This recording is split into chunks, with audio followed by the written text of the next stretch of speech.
Hey guys, we're going to talk about our final project that we had to turn in this month. Um, the professional that I decided to emulate was Dana Hersey. He's based out of Los Angeles. He's a commercial photographer, but what drew me to his work was actually his animal photography. He uses bright images, high saturation, bright colors, and shoots in high definition, which is something that I've never done before, so I thought it would be fun to try to emulate. My concept on this is pretty simple. It was just to get my cat to go inside of a box.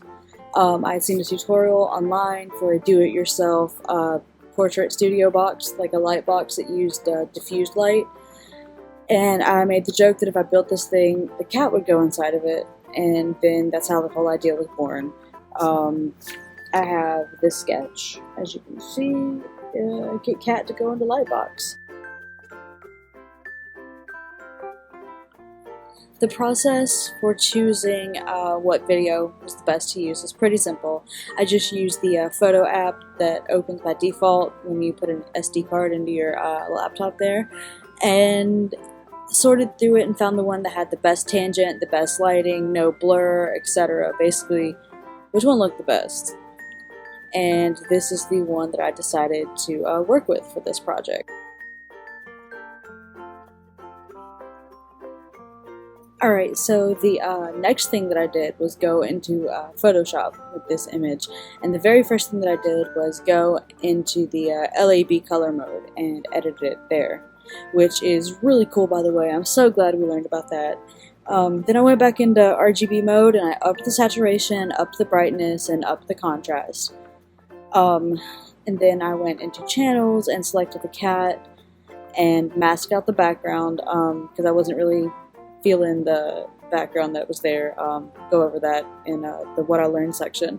But after upping all those colors and all those settings, the cat had like a strange purple shading to her, and so I decided to add a kind of a grayish purple gradient in the background. And then in order to make the cat blend into the background better in the composition, I feathered the edges a little, okay, a lot, and then I went back and added a high pass filter to the entire image to give it that high definition look that emulated Dana Hersey's style a little bit better. And then after that, I just made a couple of other minor adjustments, just kind of tweaking everything a little bit to make it look the way I wanted it to. And here is how the final of that whole process ended up looking.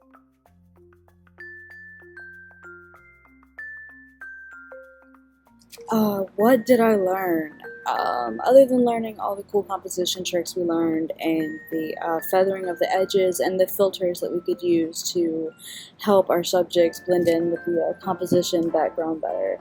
I really learned patience with your subjects, and to always, always, always be prepared. I cannot stress this enough, to have more than one backup plan. And to have all of your supplies, make sure you have them beforehand.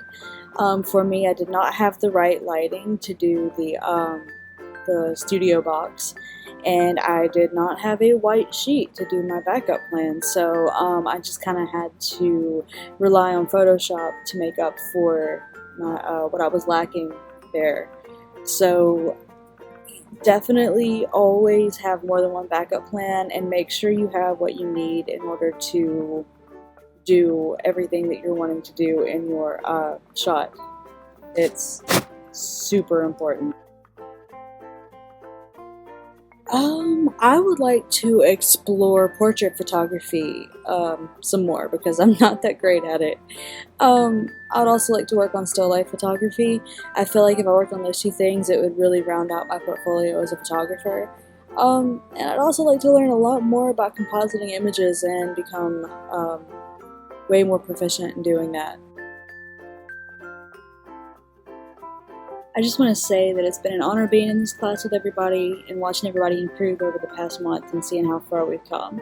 And Mr. Galbraith, thank you for a very informative class. It's been really fun. So with that being said, I will see you guys later.